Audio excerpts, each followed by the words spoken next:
the panelists. I welcome everyone. Madam Nena, welcome. All those that are in the comment section. Greetings to everyone. I just want to dwell on, for time. I'll just try as much as possible to stay on two topics, which is the Labour Party. Mr. Peter will be the subject that Mr. Peter Obi is planning to leave Labour Party to SDP. For SDP, and then Mr. Tinubu's comment pleading to Nigerians to buy made in Nigeria. Yeah, including you, I beg. Yeah, those are real key issues. Let's hear from you, sir. Yeah, but if I have time, I'll talk on Abure, because I think we dwelt on it yesterday and I made my own position known. So anything I say today will just be repetitive, but if there is time, I might, reinforce it. So, with respect to Mr. Tinubu, see, these people just take Nigerians for a ride. It's as simple as that. Mr. Tinubu's appearance from head to toe, the cap that he has on his head, everything is not made in Nigeria. The thread to design that symbol on his cap, which, if I'm not mistaken, he will have dozens of those caps. Every material used for that cap, they are not made in Nigeria. Let's start with that, first of all. Let's just start with that. That's a man who is pleading to Nigerians to buy made in Nigeria. And everything about him from head to toe, even the medication he uses, nothing is made in Nigeria. No effort to establish pharmaceutical companies or to strengthen the existing ones to a point where they will be making, medications. We have them even in the Southeast. Rather to strengthen them, encourage them, finance, give them financing. No. Talk is cheap. Talk is very, very cheap. Easier said than done. Mr. Tinubu, very hypocritical statement. And, on this platform, Mr. Elvis, we say we should not throw jabs at the politician. He just threw one at every Nigerians, for that matter, saying that they lack arithmetic sense. And we'll tell Mr. Tinubu, who lack arithmetic sense, because that's insulting for a president to say that regarding the citizens of the country, that he is privileged. Being a president is a privilege. It's not a right. You are not born to be president. You are privileged to be president. So you don't have the right, the audacity to insult the people that you are privileged to superintend over. You can't do that. Mr. Tinubu, when you are talking about Nigeria, so where do we want to start from? Everything in your office is not made in Nigeria. The car you are parading, everything is not made in Nigeria. What example or examples are you setting for that statement to even come? From you? It's not from you. You don't have, you can't.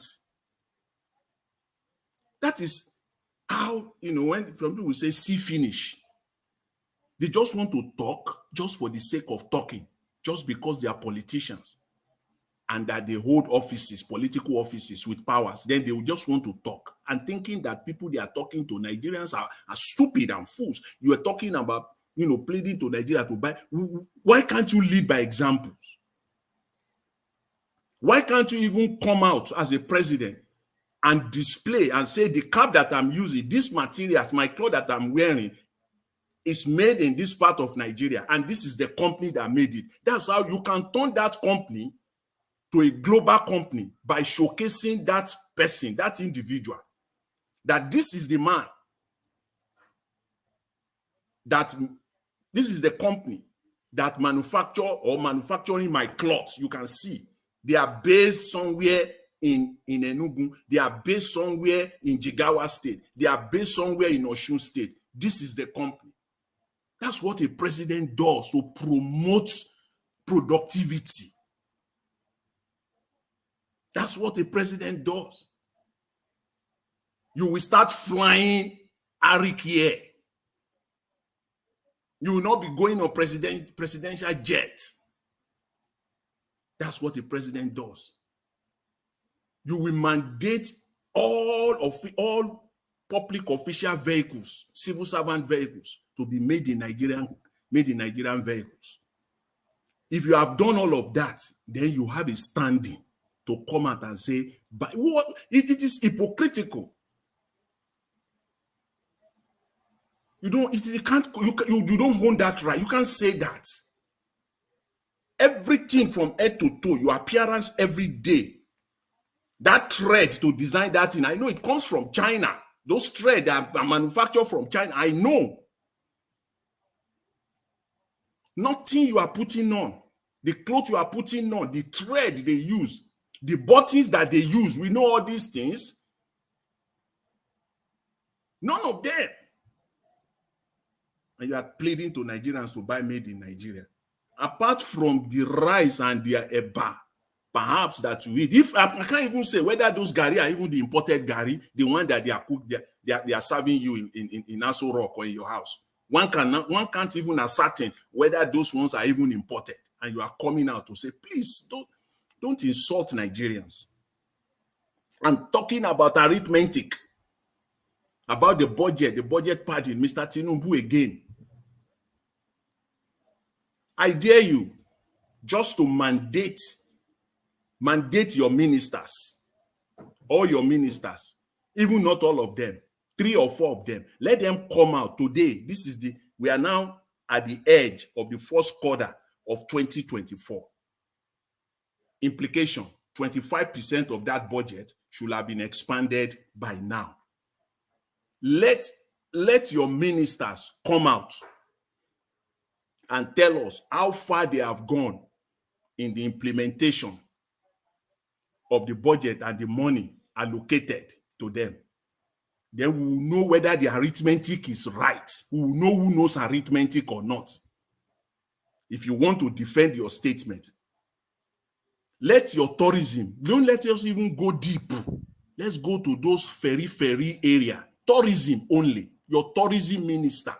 Let him come out and tell Nigeria, so far, these are the street lights that have been constructed from the budget, over $10 billion allocated to that ministry. Let them come out and tell us.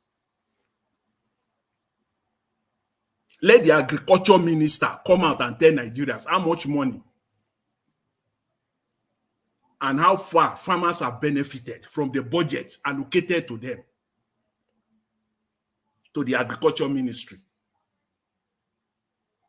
Over 300 billion naira. Let the agriculture minister come out. Then we'll know who knows arithmetic or not. Whether all those street lights, how far have they gone? The boreholes, how far have they gone? Or you want to tell us that they have to rush them? These people, come August, September, they will throw in supplementary budgets to the National Assembly again, saying that the money is not enough, without giving any updates, nothing on how far they have spent the one that they got initially. They will just pop up, just wait. We are preempting you. We know that's what is going to happen in September, in August, September, entering the last quarter of the year. They will throw in another 2 or 3 trillion supplementary budget. We don't even know how far. Tell us, give us the updates. Because your arithmetic is wrong. It doesn't match up. It doesn't add up. I dare you, tell your secretary to the government of the federation, let him come out and tell Nigerians of today how much money so far from that budget and the project. Let them come and tell us the state they had at each and every project so far. So we know that this is the right 25%. Okay, you have spent 25% so far. You have spent 30% so far. Let them come out and tell us. I dare you to do that. You can't do it because you are not plain, because you are not clean. You just come out to throw jabs at Nigerians, saying that they lack arithmetic sense.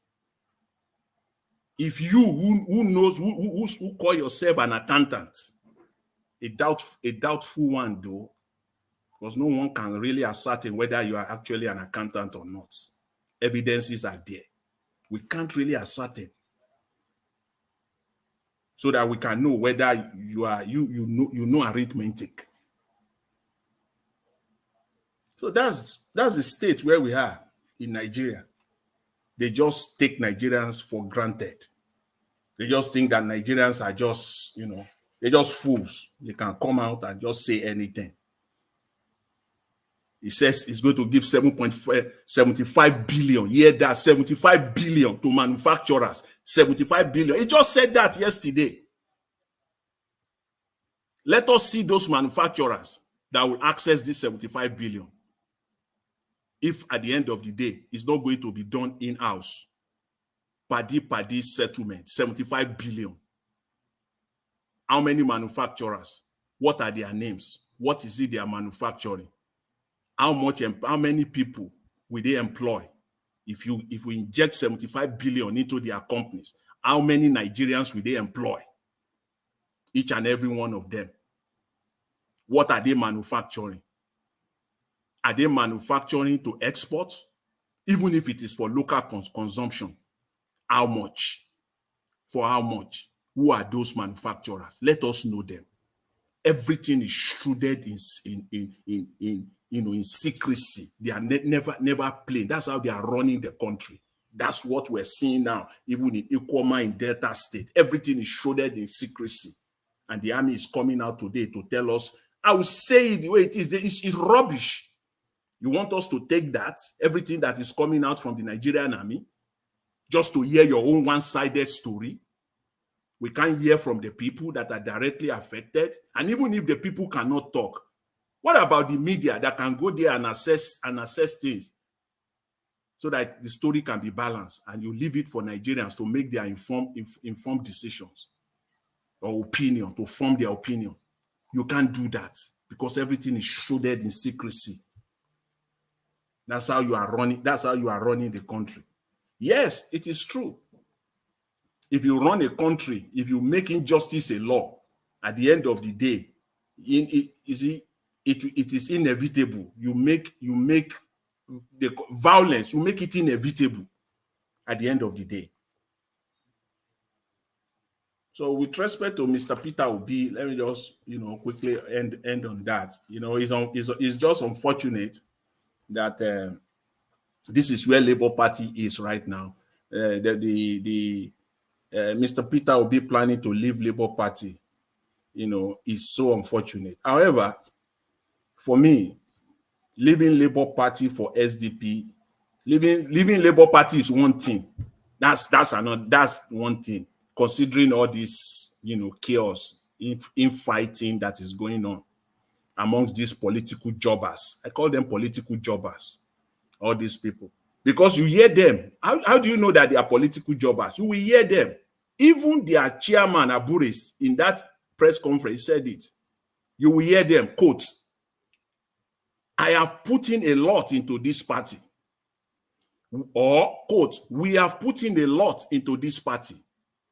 So it is all about themselves. It's all about themselves. All of them, including the Nigerian Labour Congress. I asked a question yesterday. I said, where was Nigerian Labour Congress in 2019? Someone said that the stakes are high now. The stakes are higher now. Fine, the stakes are higher. The stakes has always been higher when it comes to national politics. The stakes are higher for them now because they believe that there is now opportunity for them to eat, to steal. They never thought that Abure will have access to billions like the one that they are alleging now. They never believed. But now that their eyes have been opened, so all of them want to enter that position. Yes, the stakes are higher. The stakes have always been higher. If it is a national thing and you are working, your intention is for the good of Nigeria, the stakes are always higher. You don't have to wait until there is room for you to steal billions before you will now say the stakes are higher. The stakes have always been high. So where was Lebanon? I'm not crediting Abureo. I'm not crediting him for anything at all. That's a separate thing. But all this infighting, these are political jobbers. These are greedy people. They have nothing to offer for the party. Nothing. What are they bringing? What are they bringing to Labour Party now? Where were they in 2014, 2015? Where was Labour Party? Where was Labour Party in 2019? All of them are now running Etasketa, Nigeria Labour Congress, coming and saying they own Labour Party. Give me a break. These people they are not serious. So for Mr. Peter Obi, for me, there is no way, I will say this, or there is no way Mr. Peter Obi will leave Labour Party and still maintain his transparency and keep his integrity intact. Round up, sir. 2 minutes. Yeah, if Mr. Peter Obi should go to SDP, there is no way he will maintain his transparency and his integrity. With the likes of El-Rufai being suggested, potentially, or possibly end up, with in a coalition with El-Rufai. I believe that Mr. Peter Obi is being frustrated from all fronts. He's facing a lot of frustration. What is the end goal? For him to leave Labour Party. And once he leaves Labour Party is dead. All these political jobbers, all this infighting within the Labour Party would die a natural death once Mr. Peter Obi stepped out of that party. So for me, Mr. Peter Obi will either end up, if he leaves Labour Party, he will either end up as a partner with crooks and criminal politicians. That's it. Either he will end up with them, he will partner with them, or he will have to go and set up his own political party, at least through a proxy. He has to set it up through a proxy. That's the best option for Mr. Peter Obi. Because if Mr. Peter Obi joins any of the existing political party in Nigeria today, any one of them today, what will be his mission? His mission, or what is the purpose? The purpose is I'm going there to change the party from the inside. Then any obedient can as well leave the Labour Party and go and join APC, that I will change APC from the inside. I might as well now start supporting PDP regardless their criminality, supporting APC regardless whatever that is happening there now. I want to go in there to change it from the inside.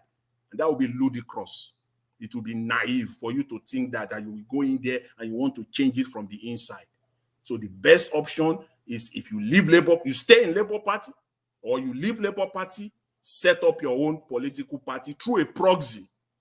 That will give you the opportunity to vet all those initial funding executive members. You will vet them. You will be able to vet them to know who they are from scratch as people that you can work with, and then you can now come in. That's the only option. Otherwise, you might as well retire. For me, it's not going to worth it for anything to say you are joining any of the existing political party without ending up working with the criminals that you have spent a whole lot of time, almost 2 years, condemning. So, Mr. Elvis, I will leave it at that for now. That's all I want to say. Thank you. If I have time, I want to talk on this Okoma, this Delta, what is going on in Delta State. If I have the time, I will dwell on that later on. Thank you very much. I really appreciate the opportunity. Thanks to everyone. Thank you, Mr. Jonathan Kisley. God bless you, sir. What do you want me to say? Maybe they will have to refund the SUV they bought from Japan for the members of the National Assembly. If they return it, take the money back, and then approach Innocent at Nnewi or the one in Lagos that is buying made in Nigeria. So let's start from there. Mr. President, your message is well taken by me, but I will only add a simple footnote. You see, nothing is late. You can buy goods and return. At most, they will discount some amount and refund you the rest. So if you can, gather those SUV, send them back to where it came from. Is it think it's Japan? And then whatever refund you get, I can help you, lead you to Inosin at Nnewi. And then we buy that. That is Nigeria. Or we go to Lagos and then we buy from there. So that is the simple answer. Otherwise, I hate somebody insulting the intelligence of Nigerians. That we are poor does not mean that people are hungry. Does not mean they can't reason. Eh? Even if you are blind, at least you can hear.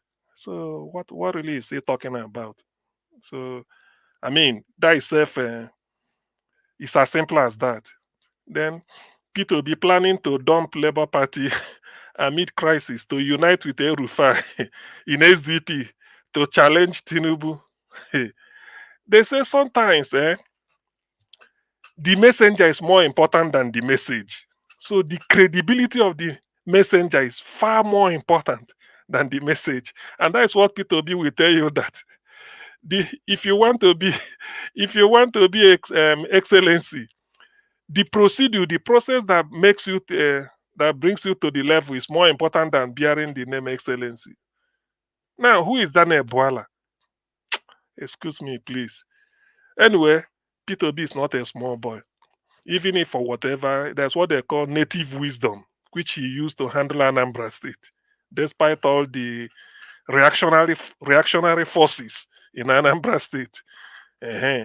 Imagine removing Ngig and PDP in their heydays, going to Supreme Court each time he was impeached. So the guy is an experienced politician anyway, so he knows what to do. But as for the crisis rocking Labour Party, sometimes people, dig a hole and then they wouldn't know how when to get out. I listened to the Spirited Defense by Julius Abure.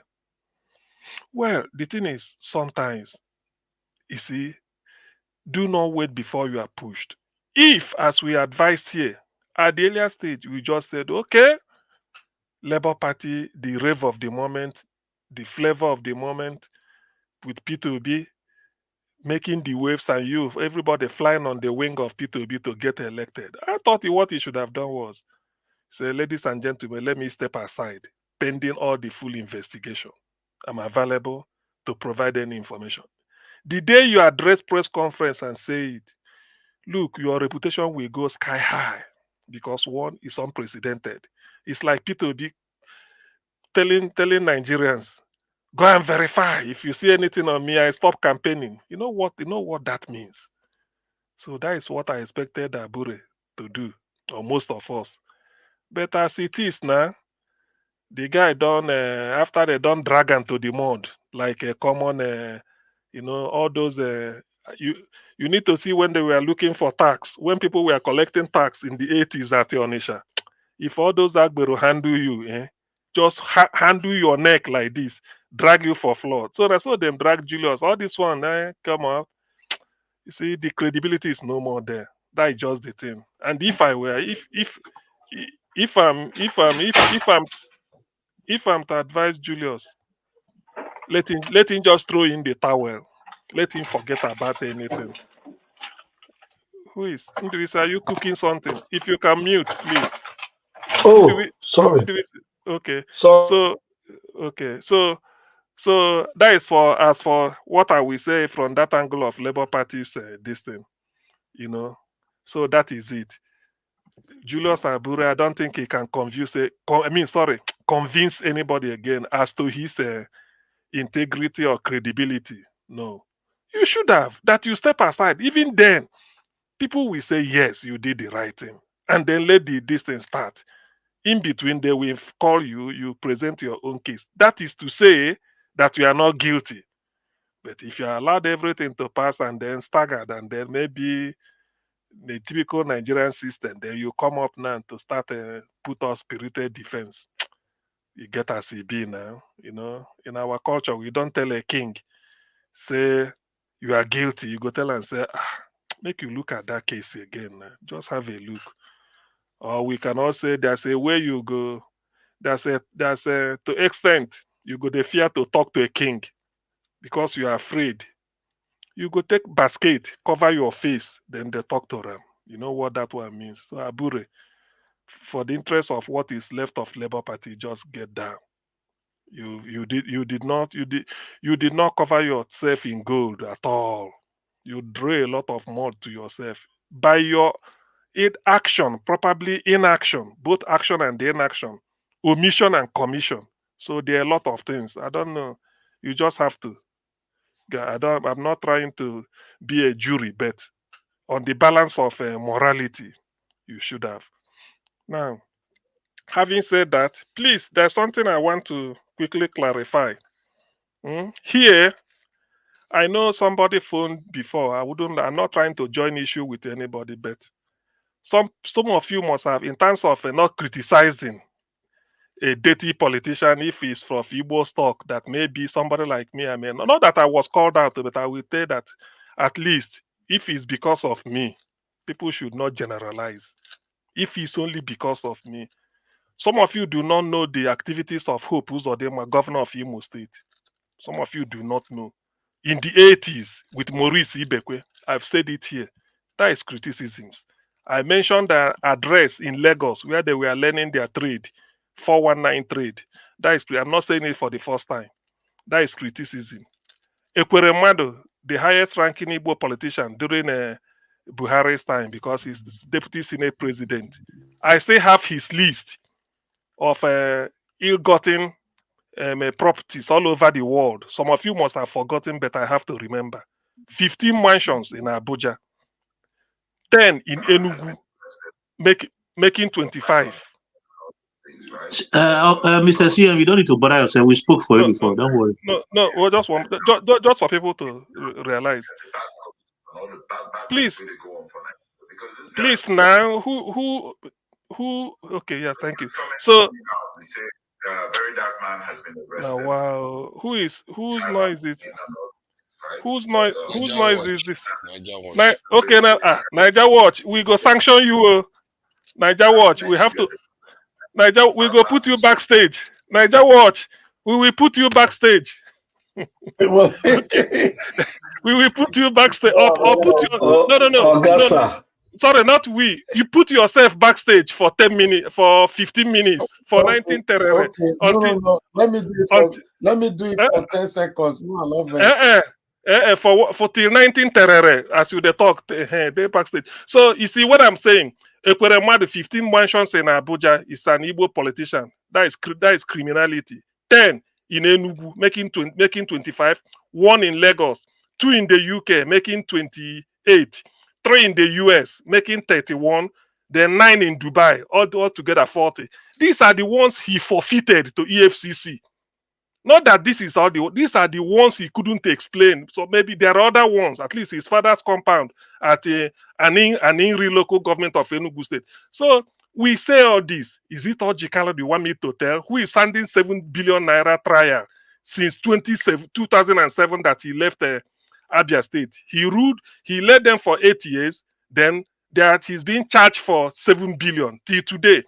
If you must know, the former governor of Abia State in those days, Ogbonnayono, bought one of the best printing machine ever made then for Abia State Broadcasting Corporation. Ojus Okalu took it and then to Lagos, and he's using it as for some newspapers. That's why that newspaper, nothing affects it.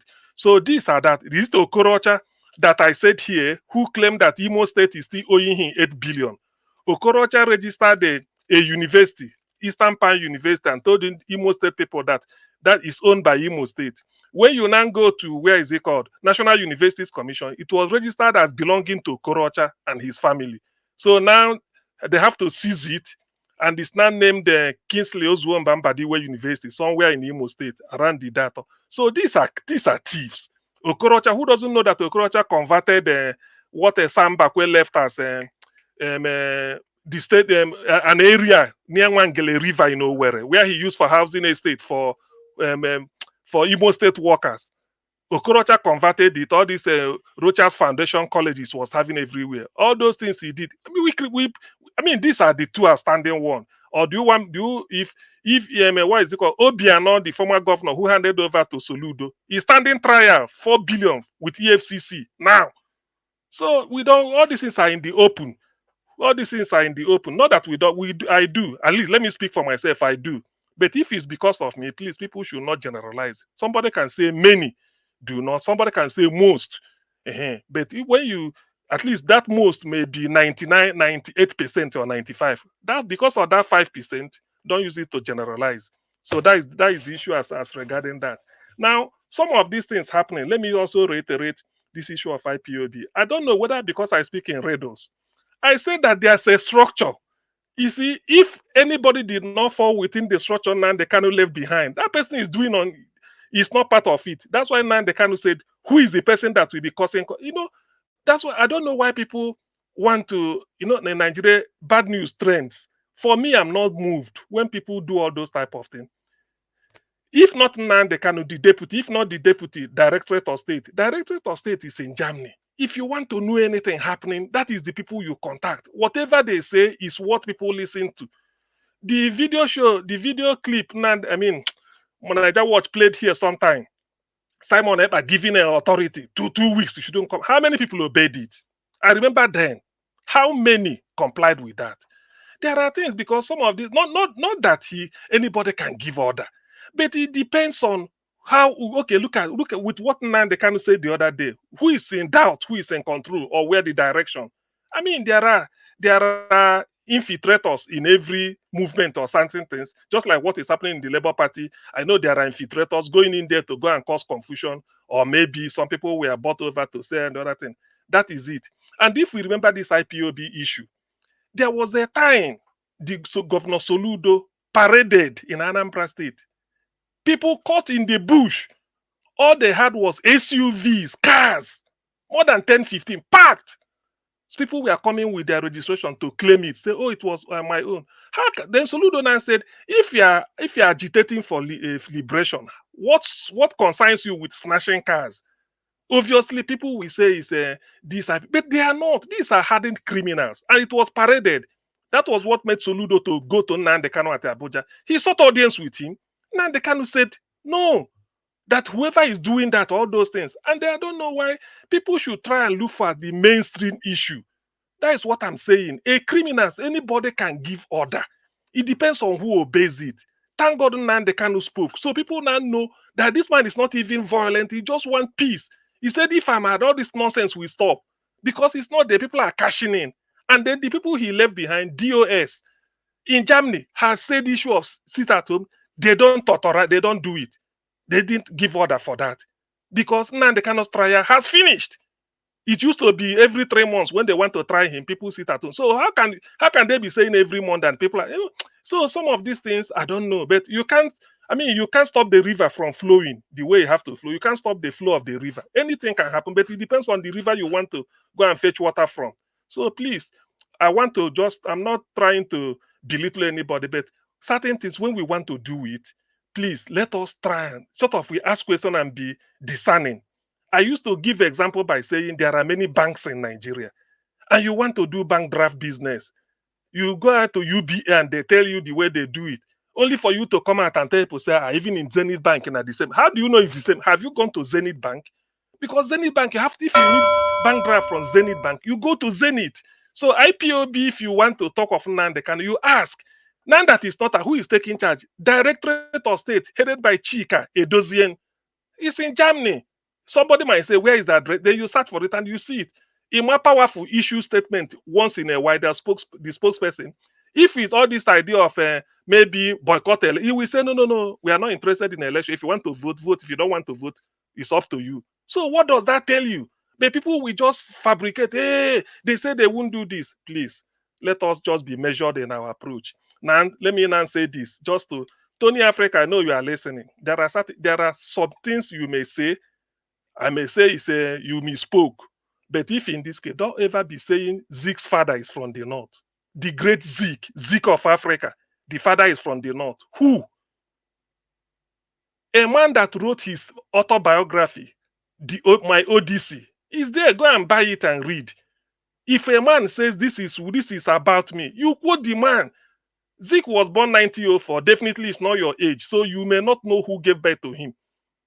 So when you say after Zeke is from Anambra, is a son of a king of Anambra. No, but Tony, you know when he says it, Zeke's mother is from Onsoka. Zeke's mother, I wish Tony say because Tony is from Onisha. Zeke's mother is from Onsoka. Zeke is from Onisha. A title chief, the well of Onisha. Well of Sawanya. What is he trying to say? Sometimes, and if you want to make this a politics of Igbo versus Hausa, yes, Tafawa Balewa and Zeke, parliamentary. Somebody is governor general representing the Queen, 1960 to 1963. From to be becoming a governor general by 1963. Zeke we became a republic. Zeke now became president. Okay, Second Republic, Shagari and the Ekweme is natural. That's what they wanted. Have you forgotten Oshibanjo and Buhari? Does it mean that Yorubas and Hausas are the same? You say Igbos tell him. No. Exactly, because you say Igbos and Hausa, they are brother for what? Abiola and King Gibe, if they hadn't annulled it, who would have been the vice? Abiola and King Gibe. Have we forgotten? Obasanjo and Atiku, is it not Yoruba versus Hausa? No, hold on. Is it not Yoruba versus North or versus Fulani or versus Hausa Fulani? Obasanjo, 8 years. Let us say Obasanjo and Atiku, 8 years. Oshibajo and Buhari, 8 years, making 16 years. Now, why should you not sentence in Igbo? Because of Tafawa Balewa and Zeke that lasted only 6 years, 1960 to 1966, and the Ekweme and Shagari that lasted 4 years, making 10 years. While these people are having 16 years. So who is more of a friend to them? Please, when we want to say certain things, not because we want to say it, people listen, and then some of us pass through nursery school. These are facts. Oshibajo and the Buhari was 8 years. Obasanjo and the Atiku, 8 good years. Now look at Tinubu and Shetima. Is it not Yoruba versus North? Does that make Yorubas their brothers to North? They play politics with them. So what are you talking about? Because Shagari and the Ekweme did it, isn't it? And if they had allowed Abiola and the King Gibe, it would have added another 4 years or so, or thereabout, because Abiola won. So please, Tony Africa, if you want to make certain things, you research it. That is not good. And then bringing the name of the paternity of somebody like the great Zeke is not good. Thank you. Okay. Thank you for responding to that. That's fine. Thank you, Ogasim. Come.